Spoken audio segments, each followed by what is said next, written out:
সম্মানিত ভিউয়ার্স, আমি মোহাম্মদ আসলাম Uddin first Eder চ্যানেলের পক্ষ থেকে আপনাদের আবারও শুভেচ্ছা জানাই। আসসালামু আলাইকুম রহমতুল্লাহি বরকাতুহু। আজকে আমি কথা বলবো কৃমি নিয়ে। কৃমির অত্যাচার জর্জরিত হয় ছোট বাচ্চারা। বিশেষ করে সবথেকে বেশি অত্যাচার করে হচ্ছে পিন ওয়ার্ম অর্থাৎ গোড়া কৃমি। এই কৃমি দমনের জন্য আমরা বহু ঔষধ খাই, যেমন লিভামাসাল, মেবেন্ডাজল, অ্যালবেন্ডাজল, পায়ারিন্টাইল। এই ওষুধগুলো সেবন করি, কিন্তু কোন ওষুধে যখন কাজ না হয় তিক্ত বিরক্ত হয়ে যায়।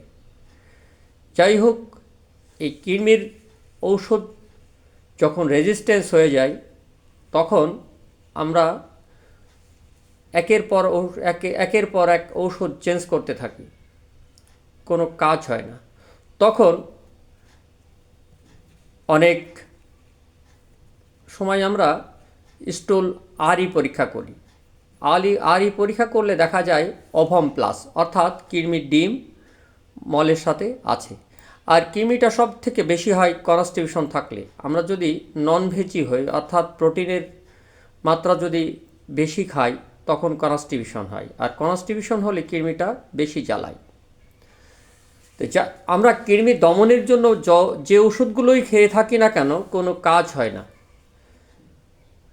বিশেষ করে ছোট বাচ্চাদের মলদার লজ্জাস্থানে বেশি হয়। লজ্জাস্থানে মেয়ে বাচ্চাদের এই কৃমি দেখা যায়।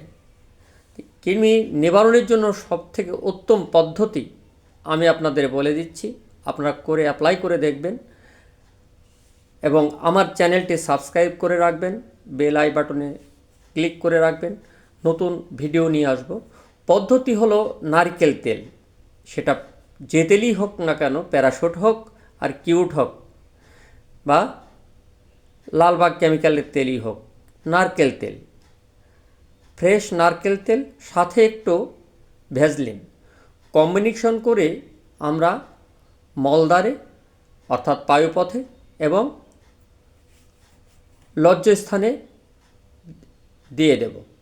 যদি এইরকম দিনে 2 বার 14 দিন অ্যাপ্লাই করতে পারি তাহলে গোড়া কৃমির 14 গোষ্ঠী শেষ।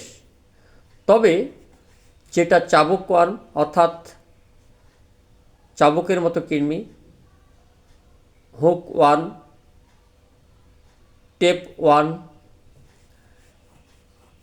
এই কৃমিগুলো যদি হয় তাহলে এই থেরাপিতে কাজ হবে না। তাহলে অবশ্যই আপনাদের লিভামাসাল,